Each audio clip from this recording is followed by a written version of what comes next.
Welcome back in, everybody. We're joined by Allie Beth Stuckey. New book, Toxic Empathy, How Progressives Exploit Christian Compassion. Allie, great to have you back on the show.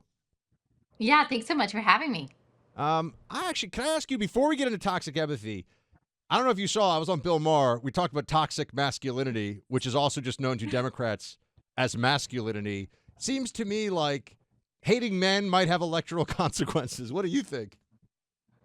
Oh, you know what? I think the tide is turning on that, Buck. I mean, you saw that amazing ad where they had those six or five really macho guys that were complete manly men, totally organic, supportive Kamala Harris there. I'm sure that probably even made you question whether or not you were going to vote for Donald Trump just based on their manly man ad alone. And so I don't know. I think Democrats have basically nailed this whole masculinity thing based on what I'm seeing from Y- Kamala. Yeah, well, when they said that, they had that one guy who said, "I eat carburetors for breakfast." I was like, no guy who has Yeah, ever you even opened know. the hood of a car ever in his life says, "I eat carburetors for breakfast." Yeah, I'm a woman. I won't even pretend to know what that means, but I don't think it's something you're supposed to digest. I can I'm gather pretty. that. That's pretty fair. Toxic empathy. Let's dive into this actually, because I think you see this a lot with the way the Democrat campaign is going right now. I mean, you talk about in the book. There's five primary lies, and you have them listed as lies. Abortion is health care is one of the centerpieces of Kamala's campaign, but also really of the Democrat Party overall. Yep. There are some of us, Allie, who worry that if Kamala is able to squeak across the finish line, is it just because of this issue and its resonance? What do you make of it?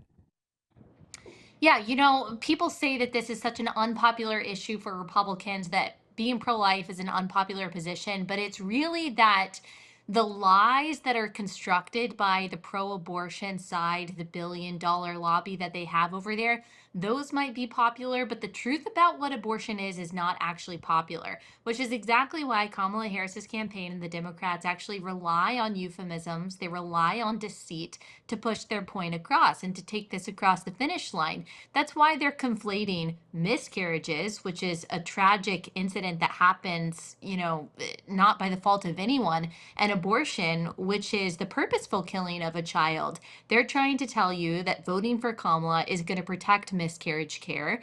They're trying to say that this is saving the lives of women by supporting Kamala Harris. They're not actually saying, hey, abortion is great. Here is how it works. This is what you should vote for. Because they understand that the barbarism that is abortion is actually very unpopular. So they have to lie and use this toxic empathy to manipulate people.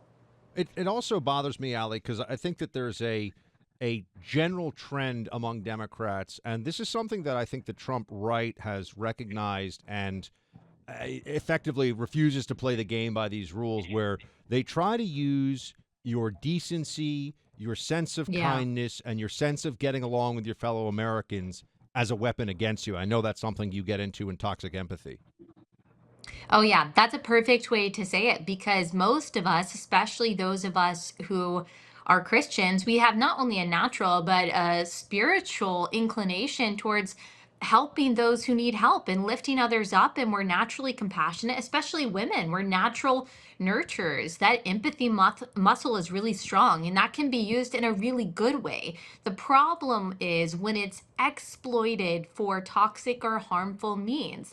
And how toxic empathy is employed, they take your natural compassion towards someone that they hoist up as a victim. Say it's an illegal immigrant, say it's a poor woman who is pregnant, and they take you through this heartrending story. And by they, I mean the left wing media. And they lead you to the conclusion that the only righteous, compassionate, and moral position to take is the progressive one. So if you really love women, then you will support her choice to have an abortion. If you really love the immigrant and the sojourner and the foreigner, then you will open up the border. And it goes like that on every issue, whether it's criminal justice or whether it's the transgender issue.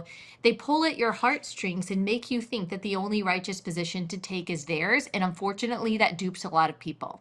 Well, I think we've seen that progression, Allie, particularly on the trans rights issue, which has moved very very aggressively in recent years, Yeah. including under the Biden administration, right? Biden's supposed to be the old school blue dog Democrat, whatever.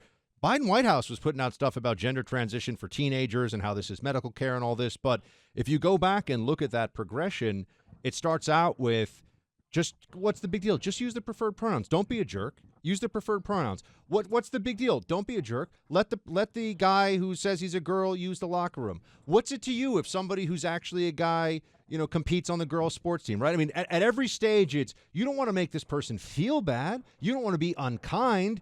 And then it turns into federal policy. Exactly. It always starts out with, well, how does this hurt you? And I know this is controversial to say, even among some conservative audiences, but it goes back further than the pronouns. It goes back to Obergefell. It goes back to redefining marriage because love is the same math as trans women are women. It's the same kind of circular mantra that goes into the idea that men and women are interchangeable, that there's nothing special about male and female, husband and wife, mom and dad. These are just social constructs that we can exchange, interchange as we see fit. And that's how we got this idea that a man can become a woman and vice versa. But you're absolutely right. It capitalizes on our desire to not be seen as bad, to not be seen as rude, to not be seen as a Karen, to be tolerant, to be loving.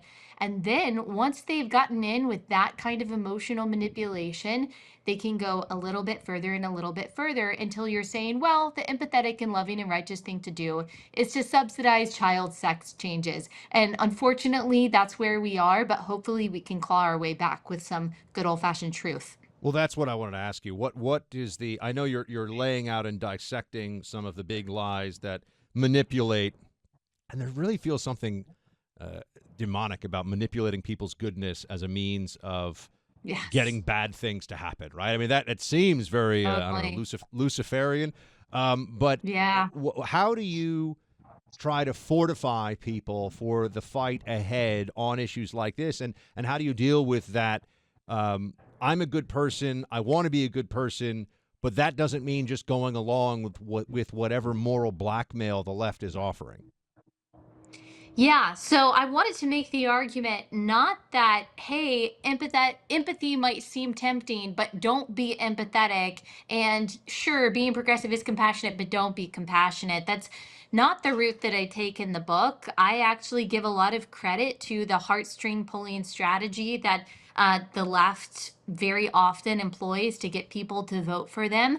But then I look at the other side of the story. So I tell a story from their perspective of an illegal alien who fled here from Mexico with her children, got deported. Obviously, the Washington Post, when they told that story, they wanted us to be against deportation. But then I tell an equally heartrending story of Kate Steinle, who, of course, was shot in the back by an illegal alien in San Francisco, 32 years old, died in her dad's arms saying, "Help me, daddy." That was a preventable murder. She should be alive today. She should be a mother, married, thriving, but she's not because of the intentional and deliberate open border policies that we have. So there are people on both sides of every issue that should get our empathy and compassion. But then we have to ask ourselves, what is true and what is right? What is true and right morally? What is true and right logically, scientifically, but also as a Christian, what is true and right biblically? And that should be our guide in policymaking, not how we feel. Allie Beth Stuckey, everybody, she has this great book, Toxic Empathy, How Progressives Exploit Christian Compassion, which you can see right here. I've got my copy. I'm actually getting on a flight. I'm going to read it. Allie, thank you so much. Great to have you. Thank you. Thanks so much. Good to see you.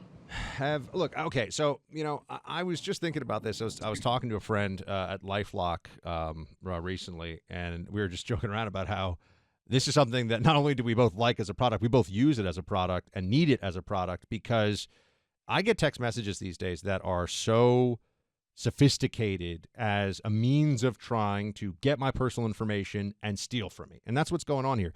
And if you think, oh, it's just my credit card, no.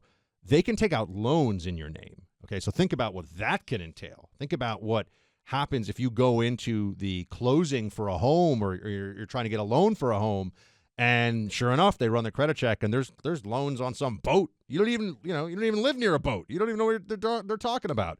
This is why you need to have LifeLock. You see the huge breach that just happened? Social Security numbers, names, DOB, all this stuff. It's all over the dark web. It's all over the internet. You need to have LifeLock to watch your back. I get LifeLock alerts every week, regular basis, letting me know what's going on, giving me reports on if I have a change in my credit score that I need to be aware of or a new account opens up in my name.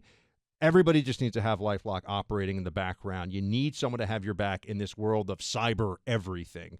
And by the way, if you become a victim of identity theft, because no one's perfect at stopping this, that's how adept the bad guys are. If you could become a victim of identity theft, LifeLock will help you manage the fix to this. So, they'll assign a identity theft restoration specialist, and they'll get you squared away. LifeLock alerts you to more uses of your personal information, gives you greater control over your online identity. Start protecting your identity today with 30-day free trial at LifeLock.com. Use my name, Buck, as your promo code. Everybody needs to have this. You need to set yourself up with LifeLock. LifeLock.com, promo code Buck for a 30-day free trial.